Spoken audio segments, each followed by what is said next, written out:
The big blue wall is broken. Liam Coen's here to fix it. He's got out his hammer and nails, and he's just hammering away. It was priority number one when he arrived in Lexington, was fix the big blue wall.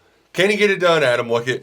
Does Kentucky have the pieces in place to make it happen? I think Marcus Cox can do a lot to help at left tackle, but is bringing him and Tanner Bowles in, is that enough for a successful offensive line for Kentucky to get back to its winning ways in the trenches? Is Kentucky going to be a finalist for the Joe Moore Award?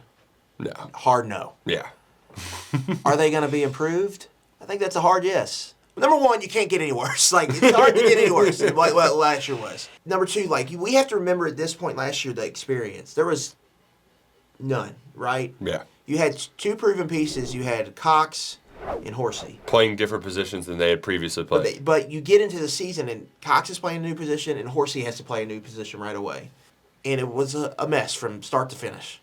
And there was times where I think they put it together, played well. Mississippi State game, put that tape on. I think they played well that game, but there was other times where they were just awful. Like, you can make the argument that was the number one reason Kentucky lost the Ole Miss game. They're just going to get better just from, I think, Nick, an experience standpoint. Like, if you have to roll with Jeremy Flax or DeAndre Buford, they're probably going to be a little bit better. I think Jagger Burton's got a chance to maybe take a bigger jump just because of his, I think, potential, and he's just a younger player. Horsey's going to be better at left guard. If you move Eli Cox to right guard, is what's sounding like it's going to happen. He's a better right guard than he is center. So you just put all those pieces together. Continuity, I think, with, you bring back Yenzer, you bring back Drake Jackson, who's a GA there. Like, just that in general, they're going to be better, I think. And this is where spring is probably most significant, is in the trenches, because this is where they start cross-training guys at multiple spots on both offensive and defensive line. And it's where the twos get the most reps, right? They're going to get the most run that they're going to get all year. So a guy like Nick Hall, for example, typically redshirt freshman is a year too soon. Redshirt sophomore is the bread and butter for the big blue wall. We saw Jagger Burton struggle last year because he was probably getting thrown into the fire a year too soon. Is Nick Hall, a former top 200 recruit, good enough to make that leap to potentially help out at right tackle? Mm-hmm. We'll see. This is the proving ground. This is the time to figure it out. Is Tanner Bowles, is he good enough to play right tackle? Because right tackle is the biggest question mark. Jeremy Flax did not play well last year. DeAndre Buford did not take that lead. Right. All you can say is their experience. Right. Like, they have snap counts under their belt, both DeAndre Buford and Jeremy Flax. But that's really that is the position. Yeah.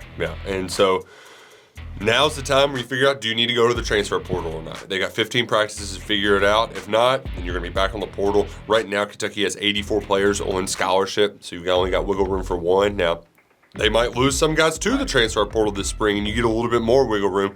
But this is the proving ground before you set that roster. The portal opens in May. You figure out what you got. But all in all, this is priority number one for Liam Coen. And I think one thing that will be certain, if they aren't getting it done, he's going to be much quicker to adjust his pass protection, his schemes, the amount of personnel that he's staying back to protect if it doesn't work. That was Rich Scangarello's biggest weakness as a coach, was his inability to adapt. And I don't think you're going to see Coen so slow to protect his quarterback. How do you build continuity? You work together in practice to your group. And I think that's something they really need. They need the injury bug to stay out of their room this year, and they just kind of need to pick their guys and grow with them. It's all about growth this spring on the big blue wall. Can Zach Yenzer and Liam Coen get it done? We'll find out soon enough.